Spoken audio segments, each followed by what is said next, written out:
do this panel. For those that you don't know, if you look at the calendar, right, it's 25 years ago today that the Battle of Mogadishu started, went into the night. So if we had our act together, we would have brought you out for PT. Actually, PT tonight, that's not too late. We're going to plan a really good PT event for you guys tonight, get you weighted down and put you under some duress. But it's a pleasure to introduce my panelists, and I'll take a seat after briefly introducing them. I'll keep it really short so we can just kind of get into it. First, Colonel Retired Lee VanArsdale, class of 74, and in Mogadishu he was a lieutenant colonel, and he was within the headquarters. Next, Command Sergeant Major Retired Kyle Lamb. He was in the ground force in Mogadishu. He also taught me how to shoot, and as he reminded me before, well, he probably didn't teach me how to walk out of a barn door, but I learned that myself. Steal my thunder. You can tell the rest of it later. And then, last but not least, Colonel Retired Larry Perino, class of 1990, that would make him the Commandant's classmate. So if you want some good dirt on the Commandant, then you might want to stay down for this short question and answer later. But he was a platoon leader with the Ranger Regiment 25 years ago today. So kind of we'll start out, we'll go a little bit kind of setting up the stage for it and then get into probably what you really want to hear. But to really understand that, put context on the ground operation, I think it's useful to kind of take a step back. So I guess, starting with Lee, since you were kind of in the headquarters element, when the mission came down and over there, what was the mission that the task force was assigned to do over there? It's a very simple mission: kill or capture Mohammed Farah ID'd. So why do we want to do this? Somalia is in a state of civil war. It's a clan-based society, and each clan has its own militia. So one of the militias massacred a group of Pakistani peacekeepers in June of 1993, and then it fell to the United States to do something about this. So we activated Task Force Ranger with the simple mission of kill or capture the cat in charge of this militia, who had been a general in the Somali army. But the Somali central government collapsed after the Soviet Union collapsed, so now they're in a state of civil war. They've killed these Pakistanis, and so Task Force Ranger is activated to go get them. It's not unusual for the elements that made up Task Force Ranger. The Rangers, the 1st Special Force Operational Detachment Delta, Task Force 160th, the Special Operations Aviation Regiment, they monitor activity worldwide 24/7. So when something pops up like Pakistanis getting massacred, that raised the attention, okay, we may have to do something here. But there are numerous things that we may have to do something here. So even though we trained and rehearsed for Mogadishu for 2 months prior to deploying in August of '93, there were other things going on in the world that all had our attention. So the short answer to your question is, okay, we got another one, let's get ready and do whatever we're told to do. And then for Larry and Kyle, I mean, you felt pretty good with the training going in? I mean, working with the, 2 different units working together. Describe that a little bit. Well, I'll hit from my side, because actually we had no idea this was, at our level, that this was even a thought. And we were actually training as part of a big joint readiness exercise in Fort Bliss, Texas. I mean, it was pretty large. I think Colonel Oslin, he was with 2nd Ranger Battalion at the time. We were all training this big exercise over multi-days, and all of a sudden we were pulled aside, not told anything, stood and grabbed our stuff, loaded onto a C-5, flew to Fort Bragg, and then the next day we got introduced to Disneyland, and basically got brought in and said, this is about Somalia. What? I mean, we knew it was in the news, and it actually went from there. But very comfortable from the get-go. But things were moving at a lot more of a rapid pace than we were accustomed to at the time. And you may not be aware of it because it was before your time there, but the same Ranger company had worked with the same squadron for the Kuwaiti embassy rescue during Desert Storm. So those of us who had been there for a while had that habitual relationship. And I felt like being a unit guy, we were totally trained up, ready to go. And then once the Rangers rolled in, what we tried to do was take the lieutenants, platoon sergeants, and all the cats with them under our wing and just kind of show them some other tricks to the trade, because this was our specialty, going in to an urban environment, kicking in doors, doing what we got to do, rolling up the right bad guys, shooting the other bad guys that need that, trying to kind of get that that across to the Rangers. They, obviously, airfield siegers, they would teach us something there, but when it come to the mountain environment, that's kind of our specialty. So it was a great working relationship. We, I know with our team, I was on A team, the best team I think it was in C Squadron at the time. And we worked really closely with Matt Eversman and Tom DiDamaso with their platoon and tried to get them spun up to just, and we did a lot of that even when we got overseas. Once we got over to Mogadishu, we still tried to continue to do that training. We didn't just stop training because now you're in combat, because you never know. So we're still doing PT, we're still doing firearms training, we're taking these guys with us, we're doing some hip pocket training, whatever, and then we were talking about this morning, E6 and E7 Delta dudes were pulling KP duty with Rangers privates, so that was kind of fun. Well, if one thing's consistent over time, it's the best team in C Squadron is probably still not as good as the worst team in B Squadron.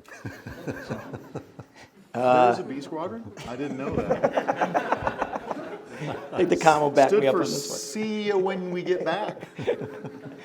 All right, so you got over there in July of 1993, and then did a couple missions before August 3rd. Can you describe, how those missions were conducted and went down? So we had 6 missions before the mission on the 3rd of October, and the very first mission was kind of a let's go spank something, because we got mortars dropped on us pretty heavily one night. General Garrison and the guys in the jock there said, okay, we got a target, we're going to go hit this target. And that was my first, I'd been with 5th Group, I'd been to Desert Shield, Desert Storm, but that wasn't storming the castle type stuff. So you couldn't have driven a stick pin up my ass with a sledgehammer on that first mission we went out to. They never heard that before, I guess. Why You are don't they use that laughing? term?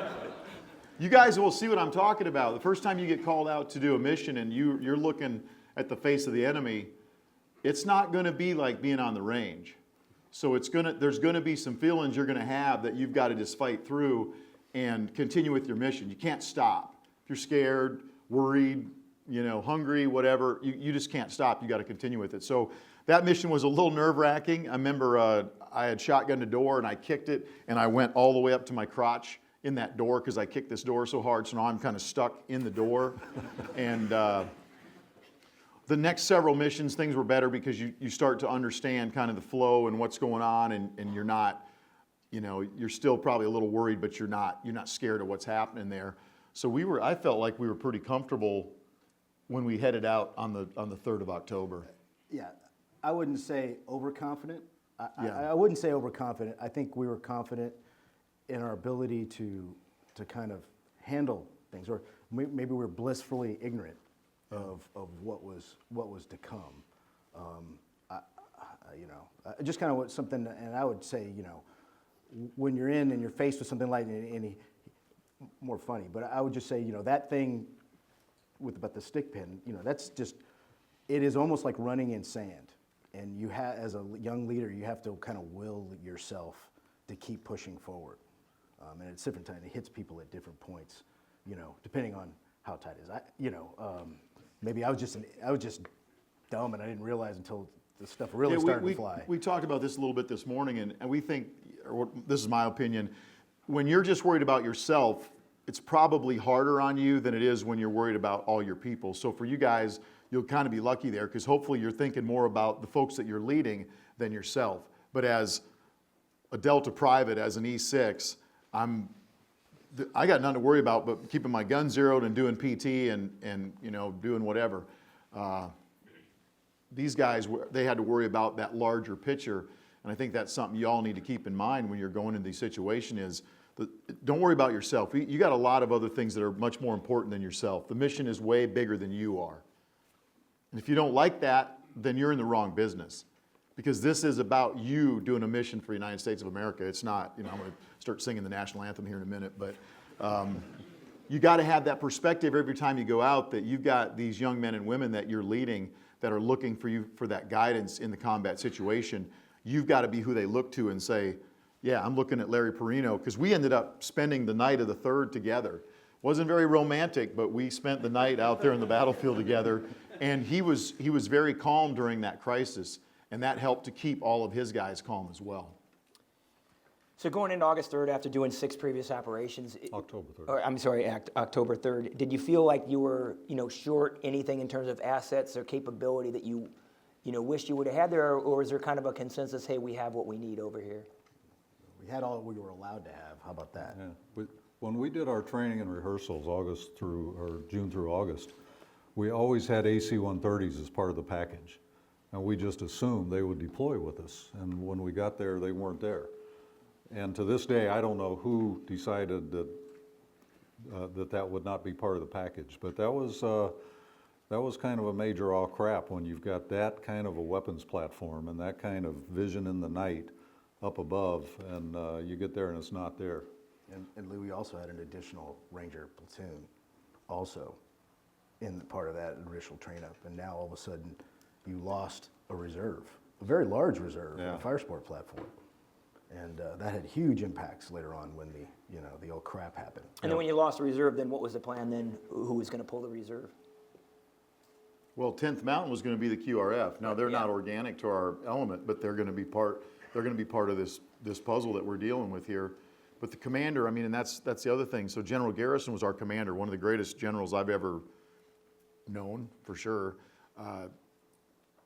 He looked at what we had and he said we can continue with the mission. So once the boss says that, that's it. We're gonna do it. We would have loved to have all those other assets, but you know the deal. There's certain nights out on the battlefield you're not going to get everything you want because some other target has higher priorities. So it may just be for a night. For us, it was several months that we didn't have those other assets, but we had to deal with that. I mean, you think, we built your plan on contingency, so, you plan everything, pardon my language, for the oh shit happening. But when it happens twice, come on. And so, Yep. if we would have had that, we probably would have, we could what if this thing to death, but.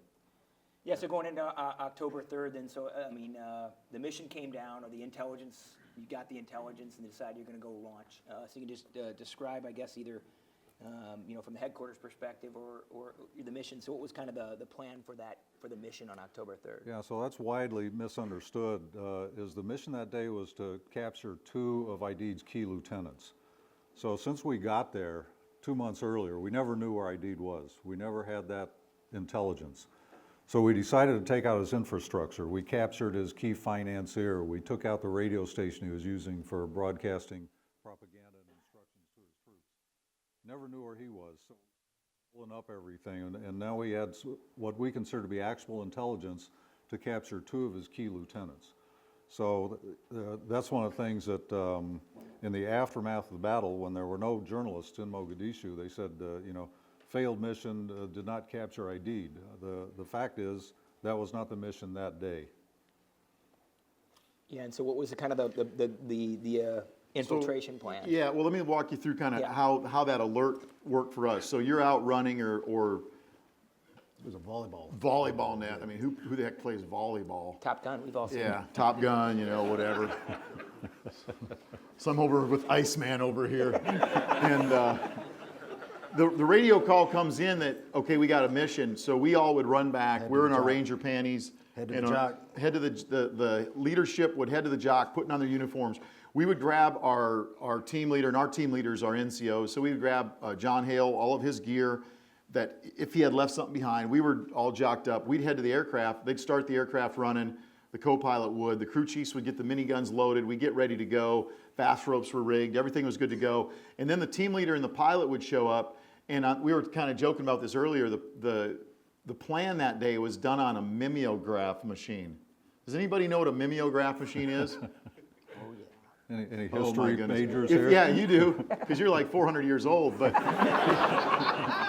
if you go into right? Oh, maybe not quite that old, but you know what I mean. Did you serve with General Lee when he was here with the... Sorry, I got to give you a hard time. No, so a mimeograph machine was a predecessor to a Xerox machine, and it would give you these really coarse... Like purple. Yeah, purple copies. I don't know if you did that one crank or did That was a hand crank. hand crank, and this stuff would pop out, and that's what they had. And we didn't really need that. We know that when we get infill, we're going to slide down the fast rope, breach a gate, and do our thing. So John Hale shows up, he pulls I had a secret on, which is like a suction cup peering piece, and he pulled that out and said, hey, when you get on the ground, there'll be a big gate, you gotta breach that. I was the team breacher, so I had some extra large charges for doing that. All of our team members had charges to blow gates. And that's the extent of our planning. Now, how fast that happened, I don't know, 10, 15 minutes?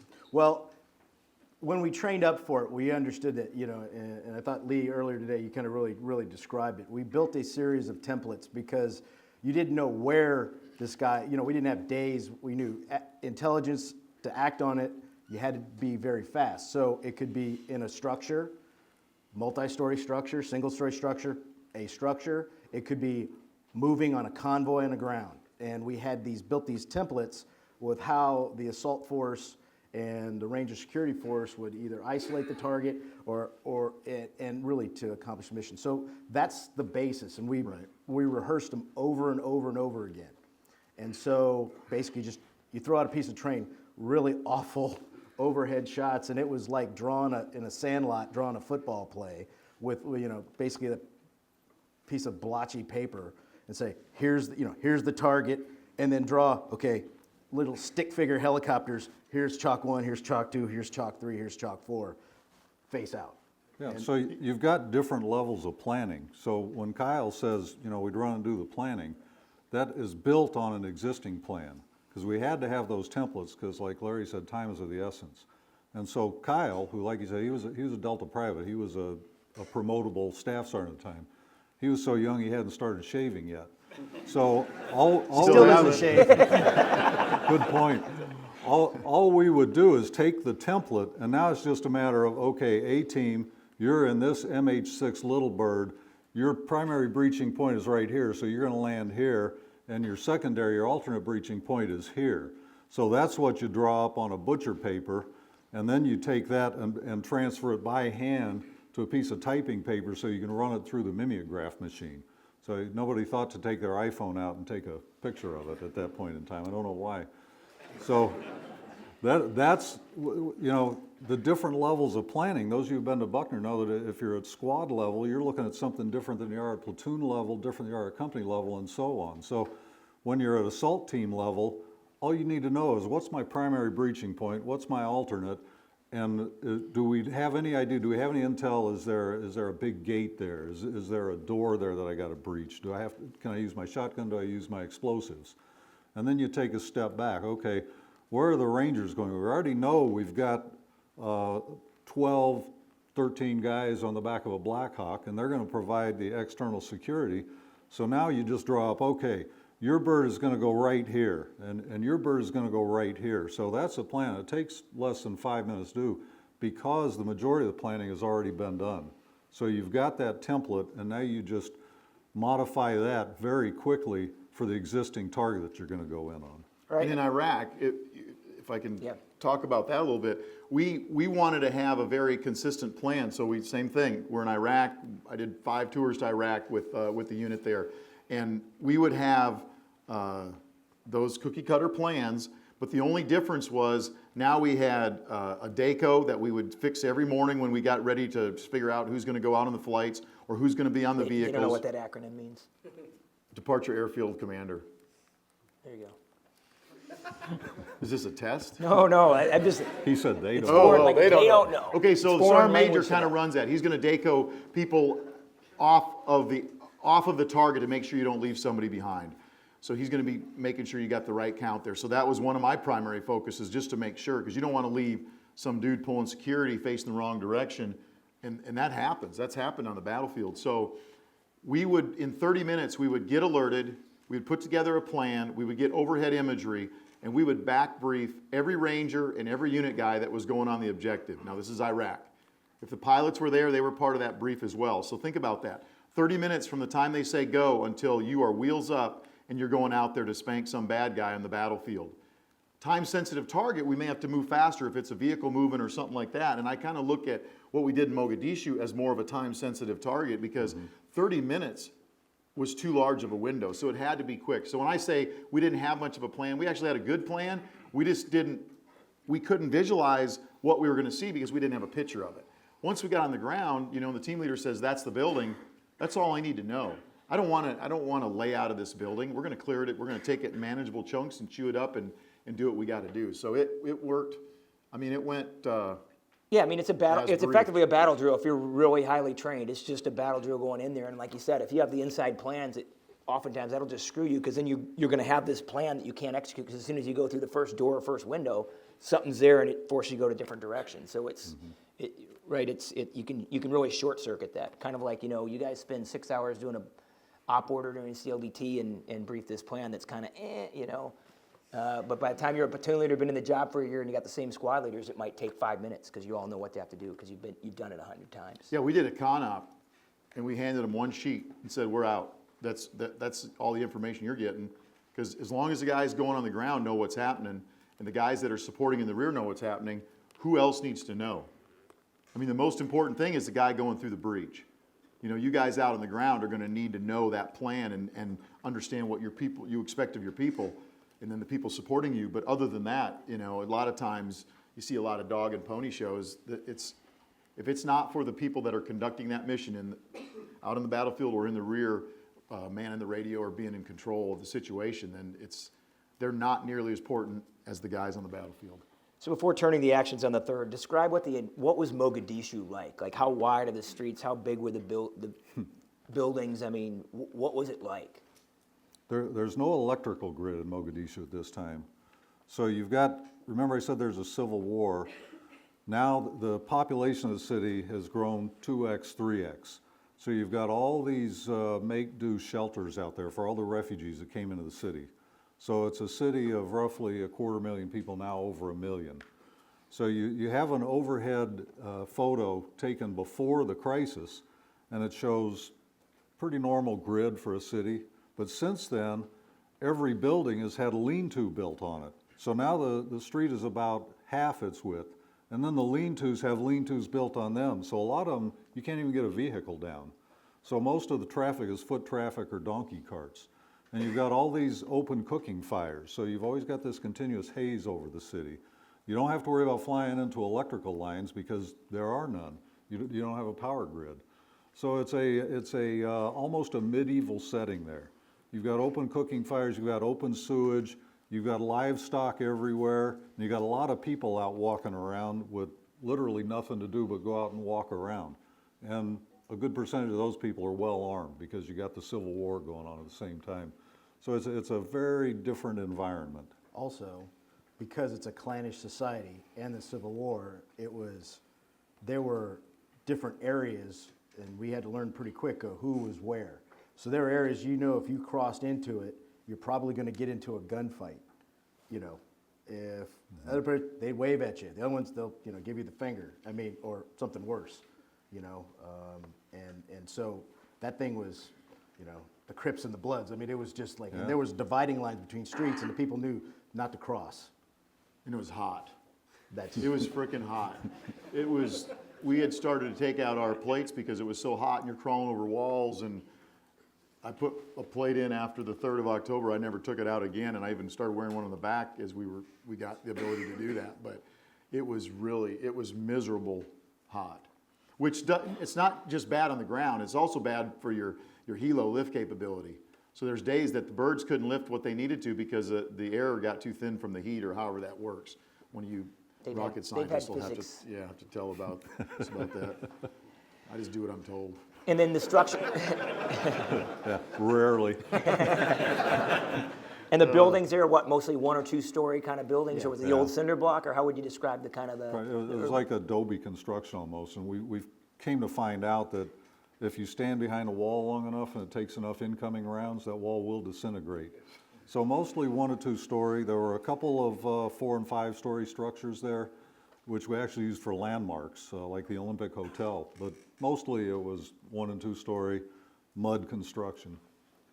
Yes, I guess turn into October 3rd, then you want to talk about the infiltration and the operation, and then kind of how things went from there. Well, you know, and everyone was different, but based off the street. So because we had infill points, then the assault force was going to go by air, the Ranger trucks were going to go by air, but we realized there were no viable LZs very close.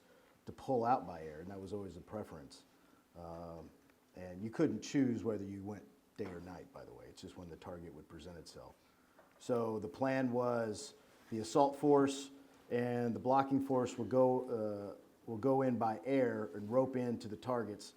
Meanwhile, there was a convoy of Rangers with up-armored Humvees and 5-ton trucks sandbagged in, for all the guys that we pull out of the target, basically would link up with us on the ground and exfil. So that was the plan going in. So when we went out, our plan was, I was told I'm going to breach this big gate. So we flew out. We got put in at the wrong intersection because you really couldn't tell in that area the difference. GPS didn't work real well in that area. So we fast rope in. There's a gate. I shotgunned it because the wasn't a real big gate. We made entry, and the team leader said, "No, it's that building there." It first said, "Go this way." Nope, that's the building. We hit a building. We went, cleared 2 floors, and it was just nothing significant to report there. We knew it wasn't our target building at that point. There's nobody there. And when we came out from that building, that's when things started to get exciting for us because we strong point in an intersection behind that building, and that's when we started. I saw a guy run across the street with an AK, and we engaged him. Once he was down, his buddies kept trying to run up and get his AK to get in the fight.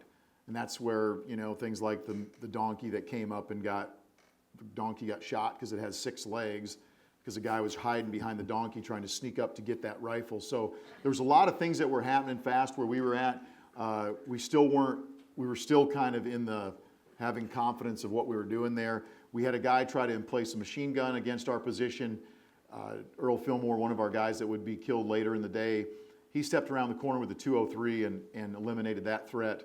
And then at that point, the team leader said, "Okay, I know now where the target building's at." He got himself oriented to the battlefield a little bit better. So we crossed the street, went over 4 or 5 walls in the back of these buildings, and finally got to the target building. Yeah, and in the meantime, and really once the assault force went in, the 4 Ranger birds that were strong pointing the target building came in almost right on their heels. We were all put in at least 3 of the 4 were put in the right position. The 4th one, which was in Tom DiDamaso's platoon, that Matt Eversman was the chalk leader. Actually, because of the brownout was so bad, had to be dropped, but they knew it, like a block, 2 blocks back behind it. And it was a real high rope, and that was one where that was really probably the first casualty we had is, Private Blackburn. Todd Blackburn fell about 60 feet, missed the rope, whatever, but he fell about 60 feet. And so he was pretty badly wounded right there on the ground. So a little off, but close enough to still be supported.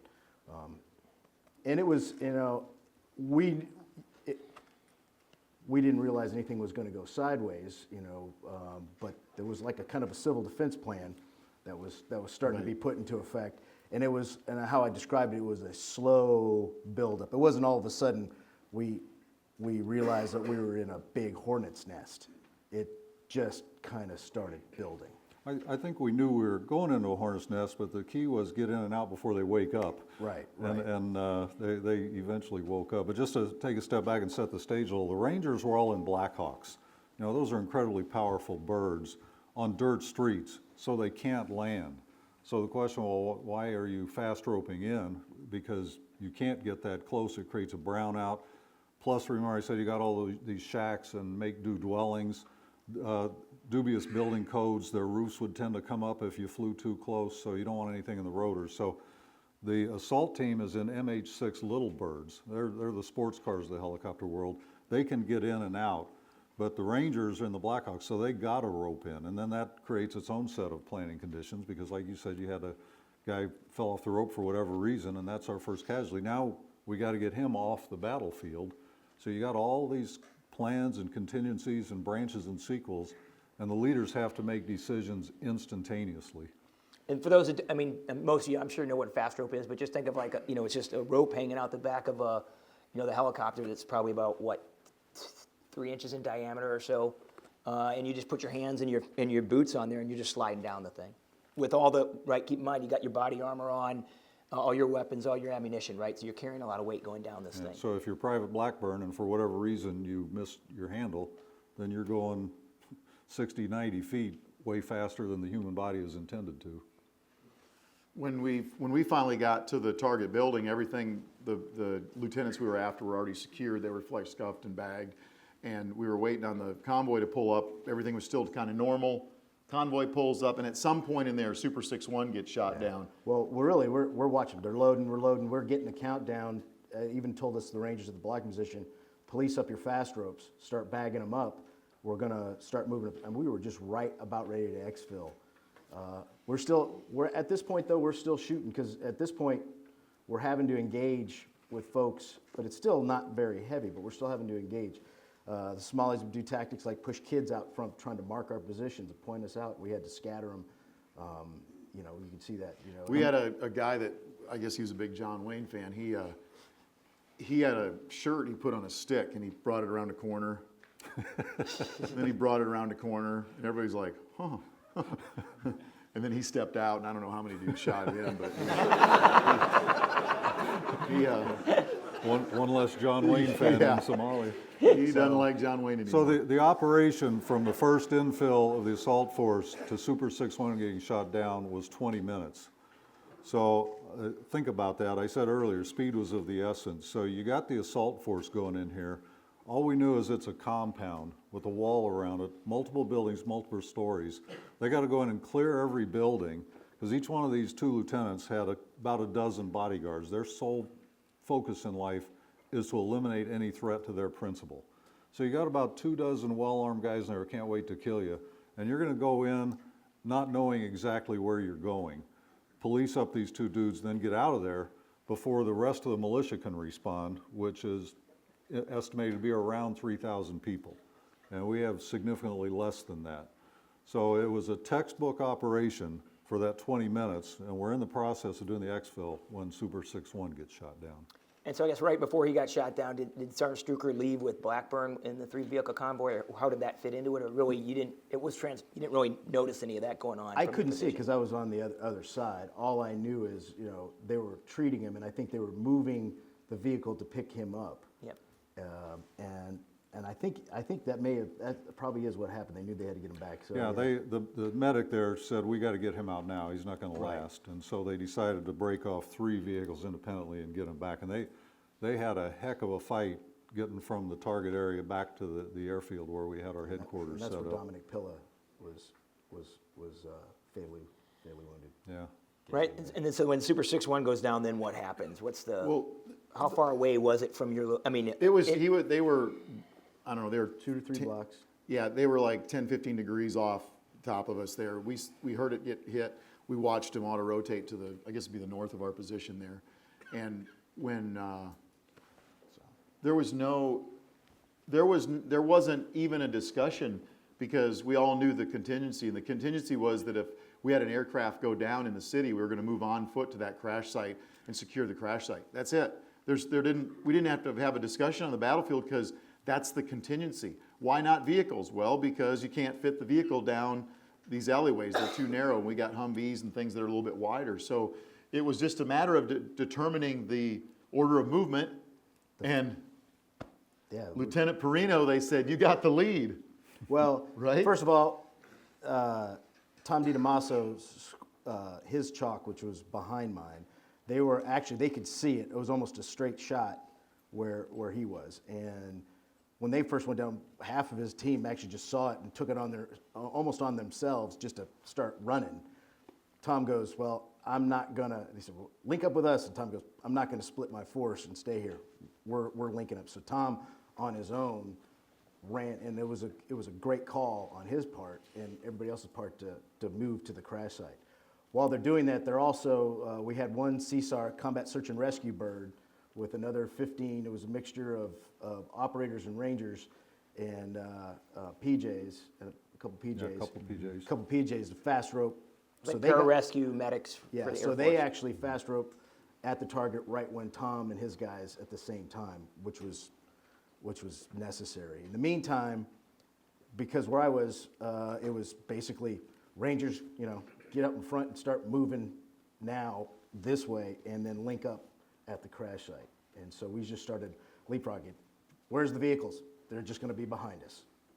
They'll catch up. We weren't exactly sure where the bird was. We knew the general direction. So when they took the lead and we started going north, that's when all hell broke loose. We started getting heavy fire. One of the guys on the team I was on was killed at that point.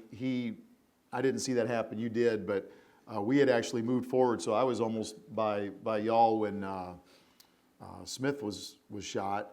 So we started doing what we do there. We had cleared a building. Woody and I, a guy from the assault team I was on, we were separated from the rest of our assault team because of Earl getting shot, and they were working on him. He was already dead, but they were trying to get him out of the street. And we cleared a small courtyard, came back out, told these guys to get in, and that's when, well, I guess before that, Jamie Smith got shot. Because what happens, we moved up on a parallel time, and right when we were moving, and what he's talking about is we were as close as we got to, and you hit it right, it was a race at that point because you have all the Somalis, the SNA, the militia racing to get to the helicopter, and you had us racing to get to the helicopter. We beat them, but boy, it was like walking into a wall of lead, or just you're almost in a shooting gallery. And so we were moving up, and we were just discussing it. We wound up going into a corner, which we didn't know at the time was right at the corner, just on the other side of this giant wall was the crash. Didn't know that. There's no smoke, there was no fire, there was nothing to indicate that there was a bird there. We were within 20 yards of it, and we didn't even know. So you go about 3 blocks total, or? Yeah, about 3 or 4 blocks. And then how long did that movement, do you think, took? I mean, you might have a better sense than these guys would. Didn't take very long. It was a couple of minutes at most. I Yep. mean, how fast can you run? It was 3 like an blocks? airborne shuffle with guns. And then, like as you said, you're taking casualties as you're going, so the lead element is getting there. Then how does that slow down movement, trying to move with the casualties through the street? Well, we stopped, I mean, I say we. I didn't know where the crashed helo was at, even though it's literally 20 yards from where I'm standing, and I'm working on a Ranger casualty. He was shot high in the femoral artery, also hit his pelvic girdle there, so there was a lot of bone fragments and stuff. So I had my fingers in him trying to slow that bleeding, and then Woody and was Lieutenant Perino then, they grabbed him. He was a big guy. He was a 203 gunner, so he was a heavy dude. Pulled him in behind cover, and then they were zinging rounds off the wall right beside us, and we were catching a little frag off that. Realized they weren't just pot shots, they were shooting a group on the wall. So we pulled him a little farther in the courtyard, got the guys out of the street, and then continued to try to pull security. And I mean, our focus right then for us, at least for Woody and I, was try to provide first aid. We didn't have a medic there yet. What I would say is we took the majority of our casualties, especially those ones that couldn't move on their own, right at the vicinity of where we wound up strong pointing by the crash site. So we really didn't have to evac them. One of the guys in my platoon, Sergeant Aaron Williamson, caught some shrapnel off a grenade that was flipped over a wall. The guy did remember to pull the pin on that one, I think. And Different guy. yeah, different guy. But that was when we were still in contact with the vehicles. Now remember the vehicles, if you watch the movie, it was kind of confusing. I'm not going to even, because I wasn't there, all I know is they were there and then they're not. But we were able to put him to the vehicle, we just kept moving. But everybody that was wounded, especially at the point where you couldn't move them, they couldn't move on their own, was in the vicinity of the crash site anyway. So we didn't have to move them. Does that mean so? Yep. Yeah, so at this point, everybody's kind of consolidated at the crash site, and you're waiting for the exfil, right? Well, yes and no. We're waiting on exfil, but the reason we couldn't exfil is because Cliff Walcott's body was crushed inside the aircraft.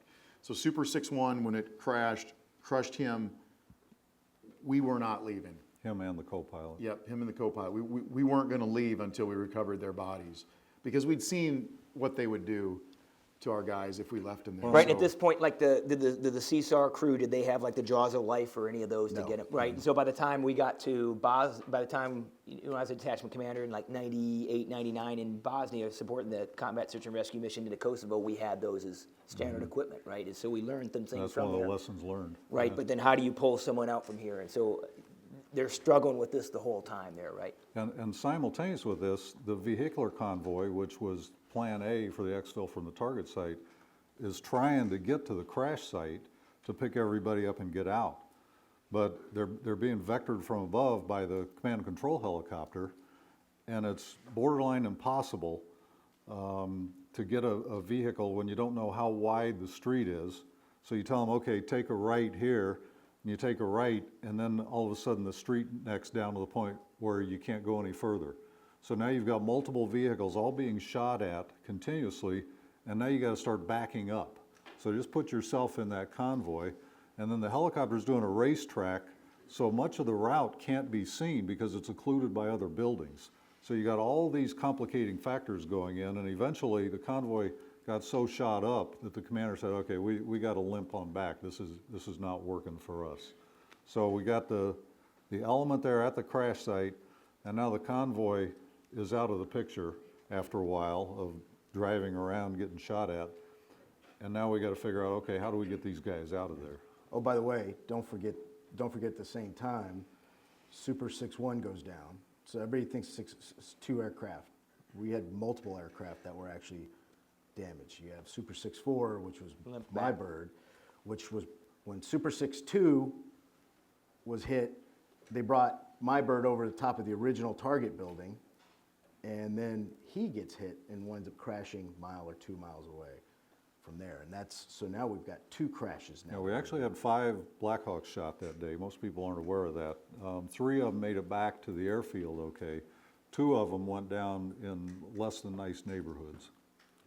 And so prior to this, though, once a Blackhawk had been hit by an RPG prior to this mission? 10th Mountain Division bird got hit a week or 2 prior. So they had broken the code on volley firing RPGs. Same technique as you use a shotgun to go bird hunting instead of rifle. So they're volley firing RPGs and brought down a 10th Mountain Division helo. Right. And that's like Kyle said, we knew what they do to the bodies. They pulled the bodies out and desecrated them in horrible ways. So that's one of the reasons we got to get there first, and we can't leave these guys behind. Right, so as you're learning from the operating environment, so is the enemy with their tactics Sure. as well. So by this time, the convoy's gone, and then what are you guys doing? Well, we're still continuing to treat Jamie Smith, Corporal Smith, and we're basically strong pointing it and buckling down. And realizing the bird is right there. We had an RPG hit our building. At that point, I wasn't treating the casualty, and I grabbed Larry and I said, all right, I'm going to kick in this door. You go left, I'm going right. Don't shoot me. Because we could hear these. It was more like, don't shoot me. Yeah. I got it. And that pin was still up there, you know. So when we cleared that building, we'd heard women and children in there. So when the RPG hit, they screamed. We went in there, cleared that just to make sure there was no bad guys in there, pushed all the women and children back into a safe room. I guess you guys would call it a safe space, but we put a couch. You know I'd get that in there. That was good. We had to put that in there. Yeah, we had to put a couch in front of the door there and they stayed in there the rest of the night. We didn't hear another peep out of them. But after that, then we kind of, as things continue, we realized exactly where we were at, got a little bit better essay on the battlefield there, and we just knew we were going to be there for a while. And there were some calls, we talked about this morning, you know, the highs and lows of what you're hearing and what calls should you make, which calls shouldn't you make.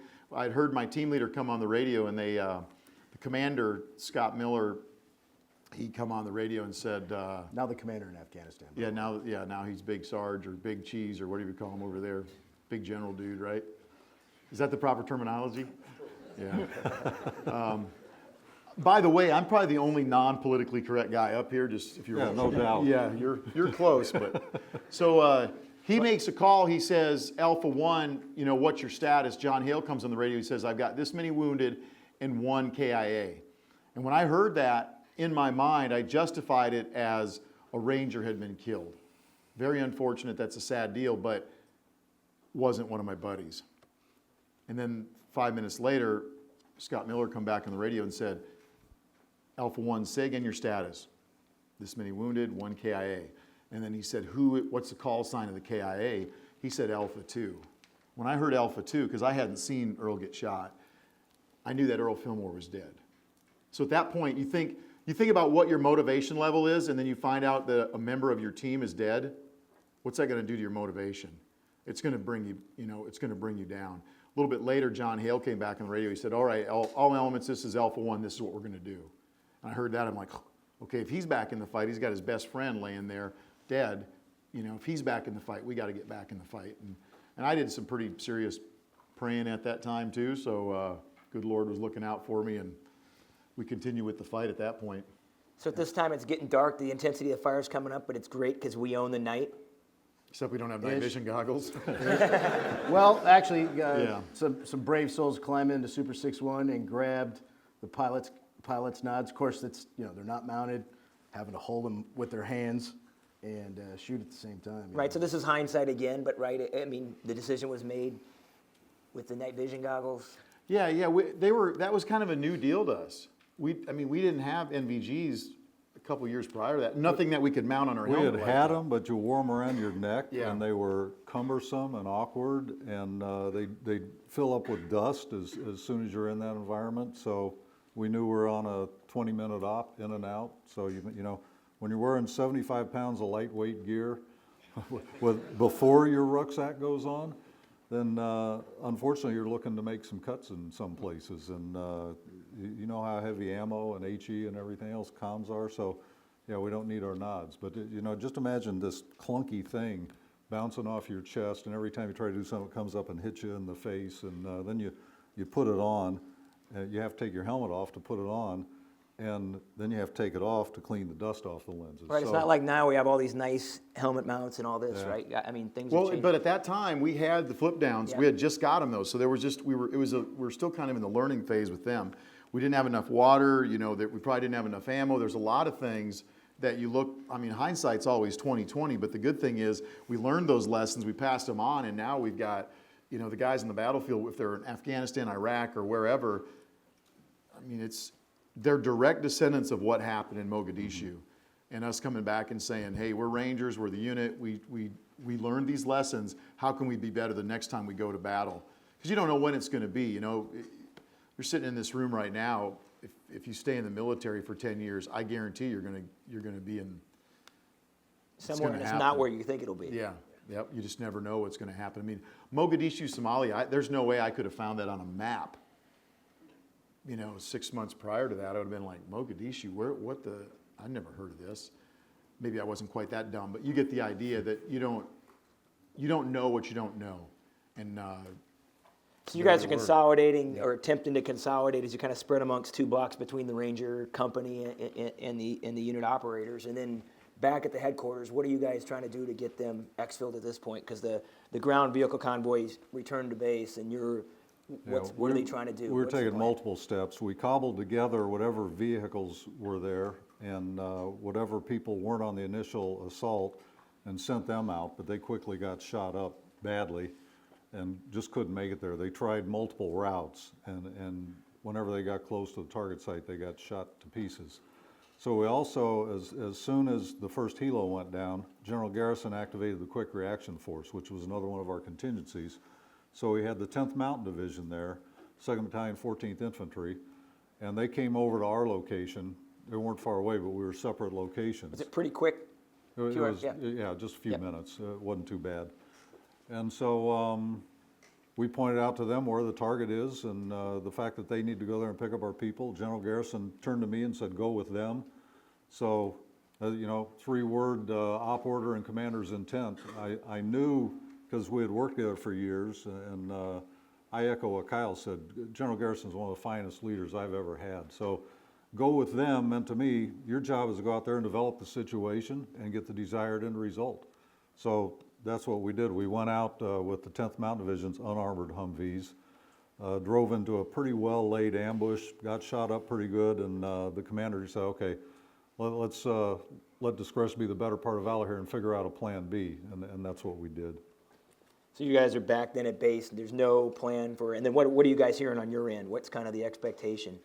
Well, after a while, quickly, at least he's listened to his, we were talking about this earlier, and the hardest part is viewing that battle from where you're at. It's kind of like watching a football game through a soda straw or a toilet paper tube. And so it's the constant struggle to piece together. You know, we didn't have Blue Force Tracker. You just don't have it. And so it's trying to piece together where are we at, and knowing yourself and what's going on. So that was kind of a struggle. It's a constant struggle for information to kind of figure out where you are. And so once I realized quickly, like, where are the vehicles? They were right behind us. What the hell? And they said, well, they're getting together and it was like, first of all, when we realized we couldn't get a medevac, couldn't get anybody in to evac Corporal Smith, he winds up passing away at about 20, 30 hours. We're saying, they're cobbling together a relief convoy. It's coming. Does anybody have a time? You know, and this is a gargantuan task that they're having to slap together in little to no time. Yeah, so our plan B after the first failed attempt to go out there and get them was to put together an international task force with Malaysian armored personnel carriers and Pakistani tanks.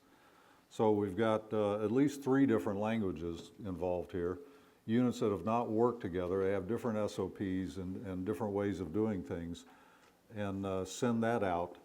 And that took a few hours to get that convoy put back together. So now I'm riding the combat in the back of a Soviet-made armored personnel carrier, which whoever thought that would happen. And this time we're able to get out there and get to the 2 different crash sites at this point in time. It was funny. I remember my company commander saying, they're on their way, and I'm like, I just said, kind of flippantly, yes, sir, I can hear them. Because it was just like a rolling firefight that got louder and louder and louder. You could And then hear it would fade away, and they'd keep in the fight, and then they get loud. Yeah, it just kept going, and all of a sudden, there comes Matt Ryerson walking in with a quickie saw in one hand and a car 15 in the other, and I was like, this guy is my hero. You know what I mean? So, And then so at that point, you loaded up the convoy and fight the way back, not so fast, Lucky. right? and I'll You know leave his the call same sign's period. Lucky. Did you guys know that? Do they know why? I don't think Because so. a cat has 9 lives, and sometimes you call your cat Lucky. I was putting him through OTC, and we're in a barn, Tell them what OTC is. operator training course. I'm his instructor. He looked up to me like a father. We got a barn, and in a barn you got haymow doors at the end. So when you Hey, open, to be fair, how many doors have you gone out in your entire life? Have any of them Not having, keep going. not? okay, had any so of them not had something I on grew the up other in side? South Dakota, so I'd been in a barn before. They clear the first floor, they clear the second floor. He goes to the door that leads to nothing, and he opens it and he runs out, and it's like Wile E. Coyote in the air. And he holds up a sign that says, oops. It was like time He stood still. disappears. It was like I was still moving, turning the corner, clearing the corner, and all I could think is, oh crap. So he falls 15 foot, crumpled mess. He pops back up. I'm good. Yeah, somebody And we're pulls out the white lens flashlight. Are you okay? I'm like, turn that thing off. We got to exfil. I was like, this guy he's not real smart, but he's lucky. So that's where that happened. So you're loading the vehicle. You can So never when escape the- your call sign. Yeah, so when the vehicles arrived, my opinion was the vehicles are here, we're gonna load on the vehicles and we're out of here.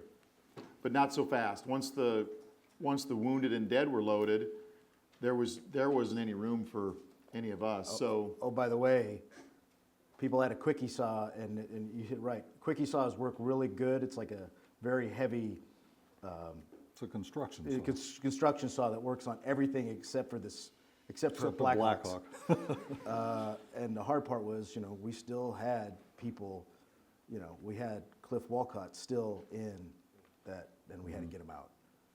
And so it was a race against daylight because everybody had an internal clock going, I really hope we're out of here in a cover of darkness because it's going to get loud pretty quick, louder. Yeah, so once the sun we comes didn't up. exactly drive up to the crash site. We had a plan where we're going to go to a rally point equidistant between the 2 crash sites.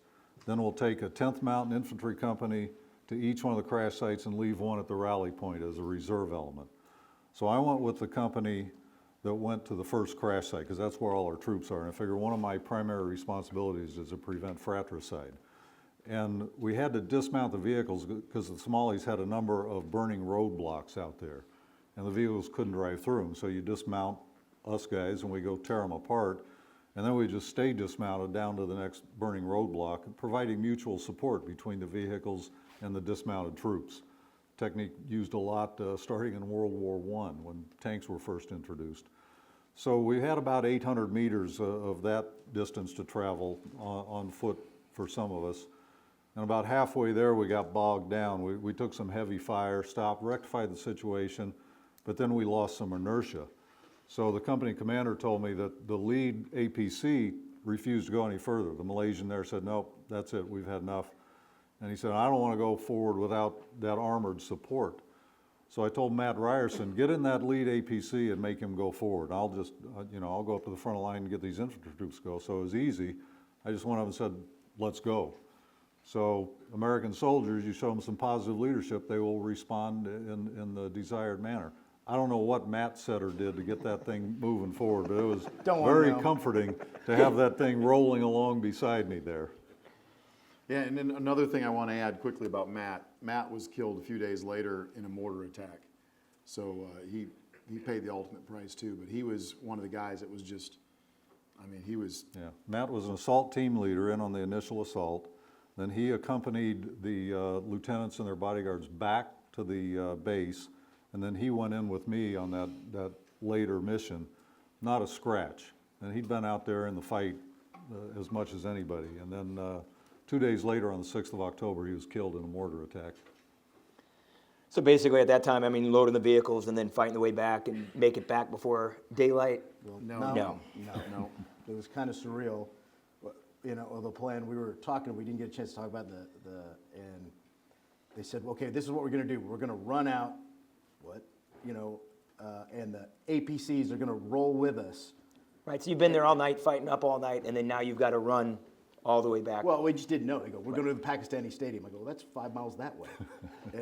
So it was a break, a little bit, not that bad. We just we'll figure it out. But the whole idea was, we'll stay next to the APCs. The APCs will provide cover as we're running down. So they go, we're ready to go? Yep, APCs just take off.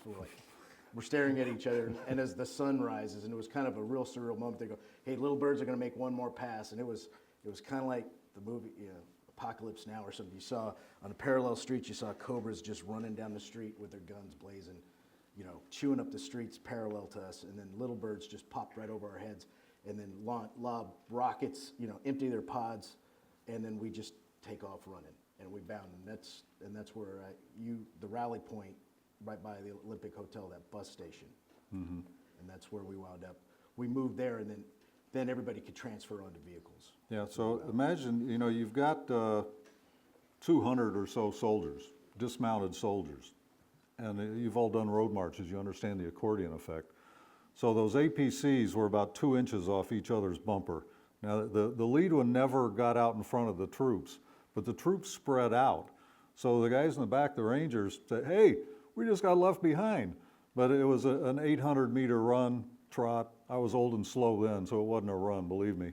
Back to our rally point, and at that point in time, I got an up from each one of the Ranger lieutenants and from Scotty Miller and from the 10th Mountain Division. Everyone had everyone present accounted for, so we all loaded the vehicles.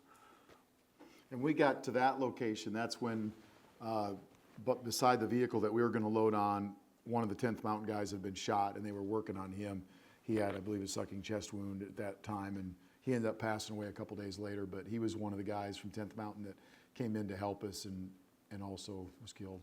Yeah, they lost 2 soldiers, and the story of Black Hawk Down, the book, and subsequently the movie, was basically told through the eyes of Rangers, because the Delta guys aren't allowed to talk to the press, and the Task Force 160 pilots aren't allowed to. So you've got a distinct perception of that, and most of them weren't aware that the 10th Mountain Division was even there. So their story largely went unnoticed, and we probably wouldn't be having this conversation today if it wasn't for them. Yeah, those guys in the 160, they saved our skin. They did gun runs all night. They flew 18 hours straight. They would land, grab a bottle of water, maybe a power bar, more ammo, more gas, more rockets, and they were right back out there to support us. So for 18 hours, they flew their aircraft. Yeah, so I want to save some time, or some audience questions. You guys think about them. But what was one of the key lessons each of you learned from there? I'll start.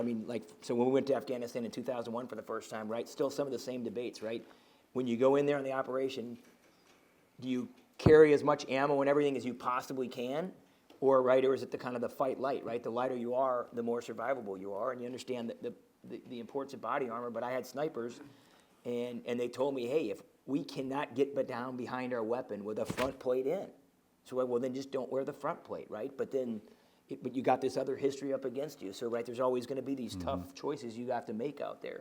So what was like one of the key lessons? I mean, we talked Well, about. I think some of them. that's one of them. I mean, we would go in Iraq, and we would have inside of our Panders, which is like a Striker, just a different armored vehicle. Right, so that was a lesson, right? Instead of having just the Right. 5-ton vehicle with sandbags, think of it as a kind of a older MRAP or something. So we didn't fight off of our kit. We fought off the vehicle. So we had water bottles that were frozen in there that we could drink those while we're driving. We didn't have to take anything off our gear. We had magazines that were Velcro to the side of the vehicle so that we could just, if you're shooting at somebody, you could just drop that mag, grab another one, and when you dismounted, you still had everything that you had. And then beyond that, we had go rucks. And inside of our go bag, we would have extra whatever we needed. And, chow was not a huge priority because you can go a long time without food. But we definitely had water and ammo. And, if you needed that bag, you could drop it by the entrance to a building, or you could leave it on the vehicle or whatever. It kind of depended on the guy, what situations he'd been through. You could see some guys that if they got more than like 10 foot from their go bag, they want to suck their thumb a little bit there. But I mean, if you have that experience, you learn from that. You're gonna be better the next time you go out because you got all these things going through your head. I think we also had a better planning process, more efficient planning process, so that everybody would know. All the Rangers would know what we were thinking. We know what they're thinking, and that way, if something happened to a vehicle, we knew that other guys could step in and take that position. And of course, medical. Yep. Medical is probably my biggest pet peeve. So if you look at all the stuff that you guys, I don't know if you're issued IFACs or not yet, but if you've got combat gauze, if you have a tourniquet, a chest seal, things like that, a lot of that came directly from this fight. Everything down to the way that your combat gauze is folded. It's not rolled up, it's folded so that you can pull it out. This has all been thought through. So when you pick that up, this isn't some good idea fairy that flew in and gave them that idea. This is a combat medic or a guy like one of us that worked on something on the battlefield and said, what do I need the next time I go there? And that doesn't just apply in this room. This applies to schools across America, in your own vehicle, law enforcement. So there's the medical thing, I think is to me is probably the biggest thing that we learned. And everybody here, I mean, you guys probably all know how to use an AED. Who cares? You're not going to have an AED in combat. What you're going to have is somebody that needs you to do direct pressure, put on a tourniquet, use combat gauze. So when you do that training, or you take your guys out and gals out to train, that better be one of your highest priorities. And physical fitness goes right along with that, because if you're out of shape, try dragging somebody that really is unconscious.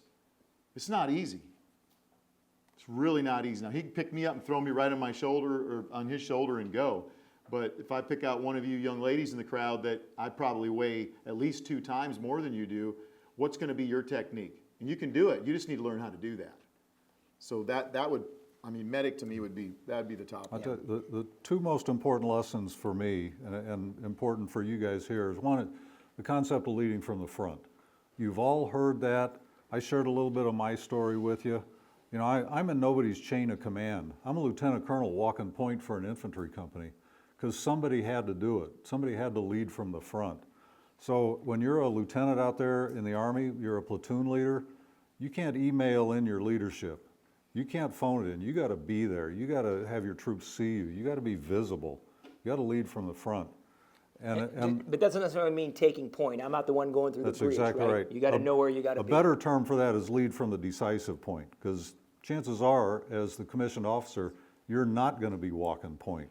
I don't recommend it, because you got people who are better at that than you are, and if you're walking point, you have no idea what's going on behind you. So you have to be at the decisive point where you can best command and control. And the other concept is always be ready. We didn't have a single contingency plan that had me in it, and yet there I was out there. So you got to always be ready, no matter what. Your unit is on, the 18th priority. All your guys are out picking up pine cones on post. and next thing you know, you're in it. So always be ready. Can I Larry. add one of the things, a lesson learned is one, you're gonna have to accept the fact is if you think that you're the subject matter expert, look, your soldiers know that when you know, even though you come from here, you've gone to Ranger School, you've gone to your basic course, you know, you're probably still not the expert at the job. They understand that, and it's a mutual training experience. However, they also, by being there, they learn how to trust you. Also, too, believe it or not, even if though you don't think it, I never thought I was a subject matter expert for sure, but I understood that, you know, that feeling where, I mean, I'll be honest with you, fear gripped me so bad I couldn't move at times. And you acknowledge it, but then I also realized that there's a lot of people that are seeing me, and you know, if I lose my shit, you know, it's gonna be bad for everybody else.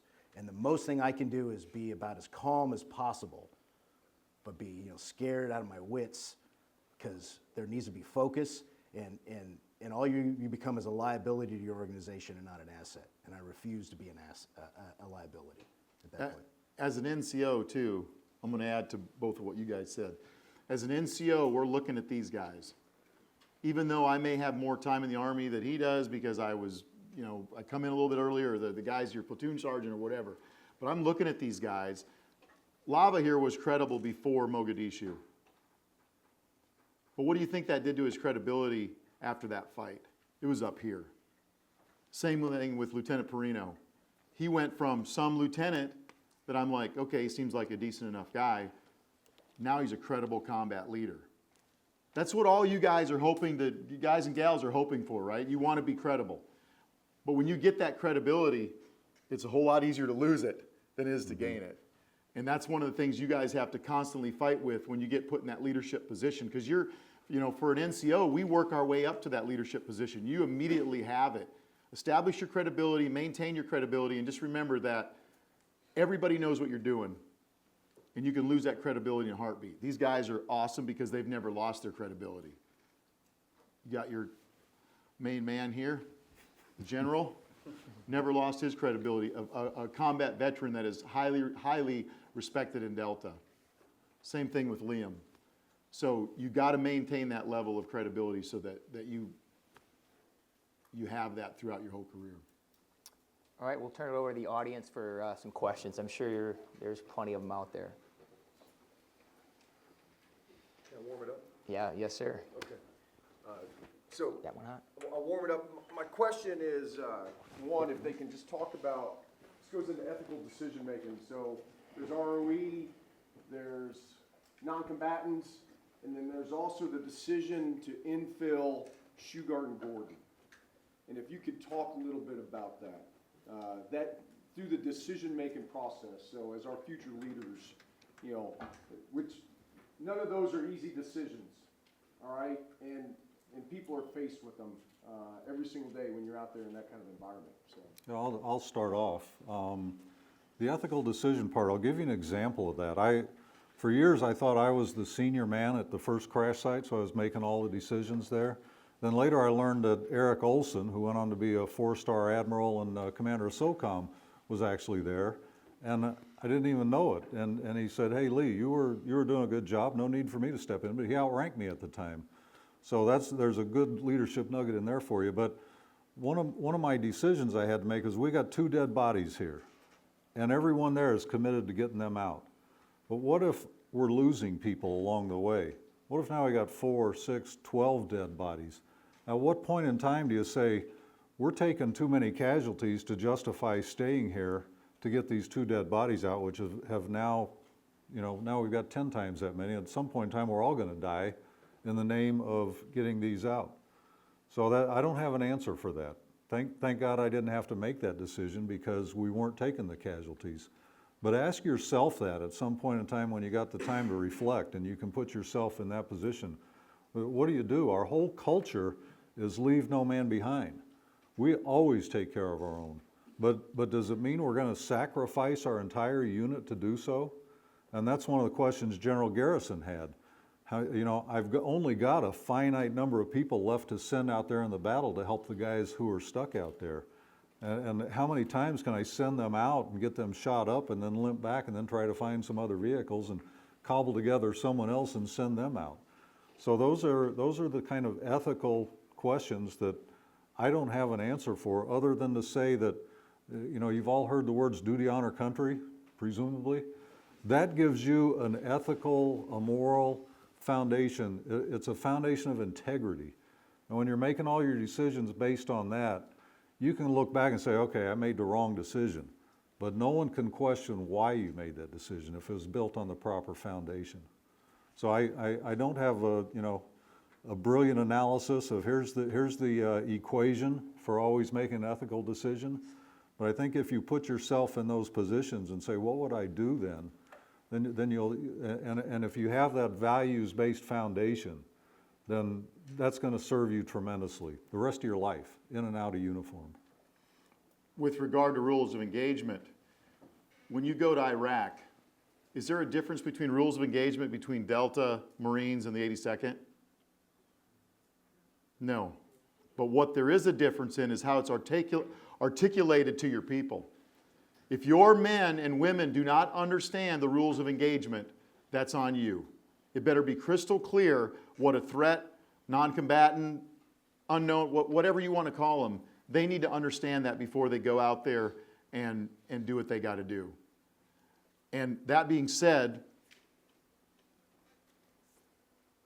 when you're on the battlefield, you see what's happening. When you're not on the battlefield, don't second guess your friends.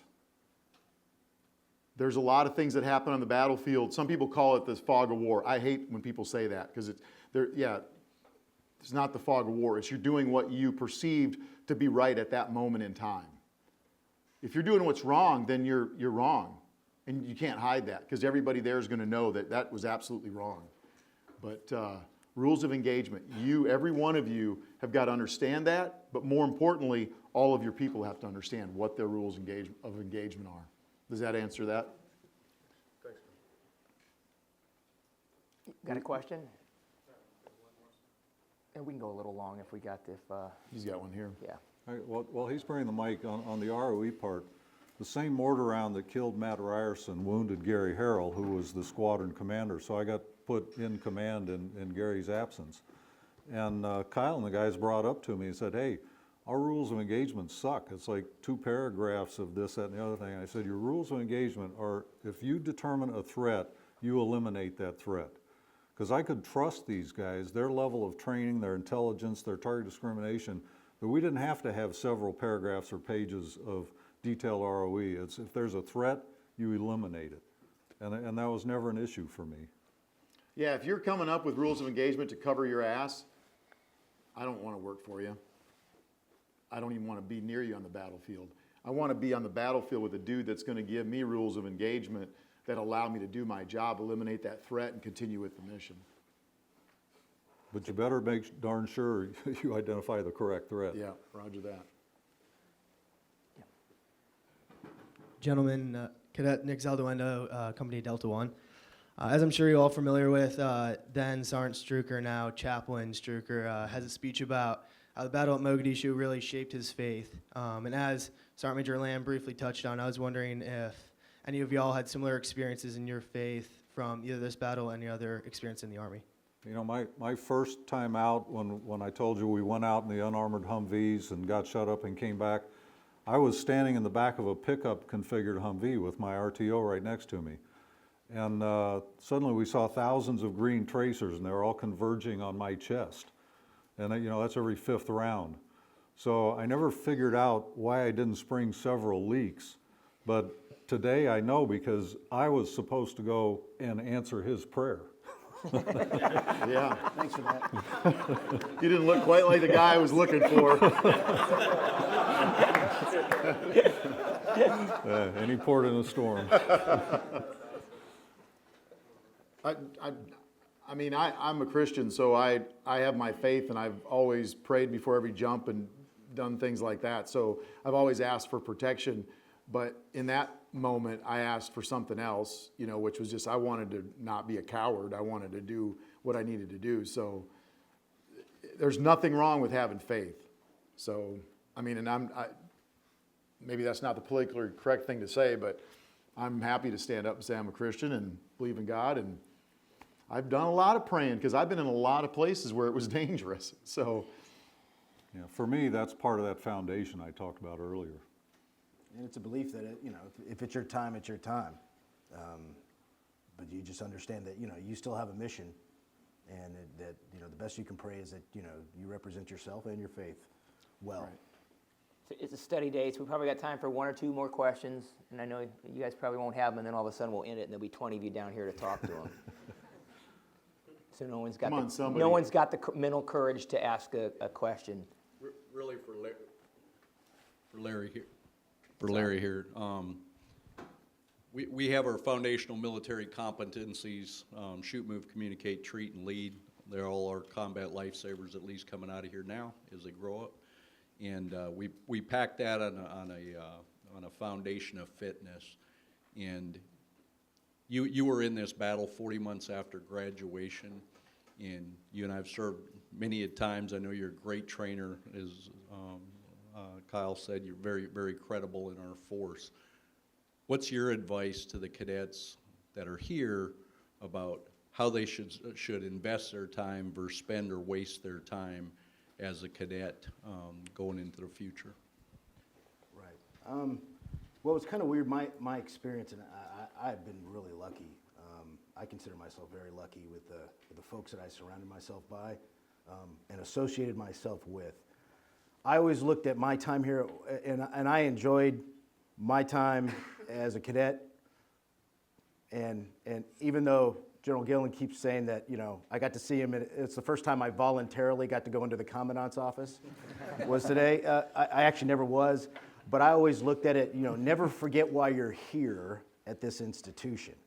It's a means to an end, and what's the end? And so, it's great that I have a Bachelor of Science from the United States Military Academy in computer science, but it was pretty much obsolete about 5 minutes after I walked across the stage because as an infantry officer, hell, email was like a new thing back when we were just talking about that. they That was thought an funny. abacus was a computer then. It was funny. Actually, I'll take this for him. I thought my computer monitor was a real good place to hang all my sticky notes so I could see them all in one spot. So I always looked at this was a means to an end, and my mission was, my desire was to be as a leader in the United States Army, truly,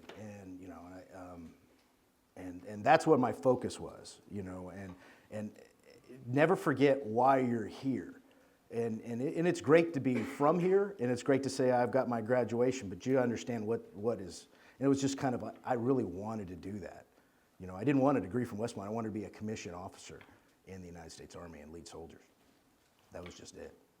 And I need to answer the mail, that's why I asked you the question. I do think we struggle with that sometimes and think we're here to be number 1, 2 on USA Today poll, and that degree and that scholarship and everything other than military training is why we're here. And you guys, very credible. We're in a battle that formed how we grew up in the Army now, after we took those lessons forward. Like you said, how have we changed our medical training? How have we changed our marksmanship? How have we integrated nods and technology to be more effective at not only targeting, but eliminating threats, protecting our soldiers? But it starts with the foundation that all these folks that are in here are actually investing their time. It's a reflection day, so they can reflect on 25 years of what you've given to the Army. But if you wait for Bullock to make it happen, it's going to be too late, right? You're not going to get these speakers and stuff like this at Bullock, so take advantage of those opportunities you get here that you kind of just take for granted, and then you're going to wish you took advantage of them once you graduate from here. So I think that's probably it, and you'll probably get swamped by people that didn't have questions when we're done here. So if you could, again, thank my panel for taking their time to come today. I'm clapping for you. Oh, thank you.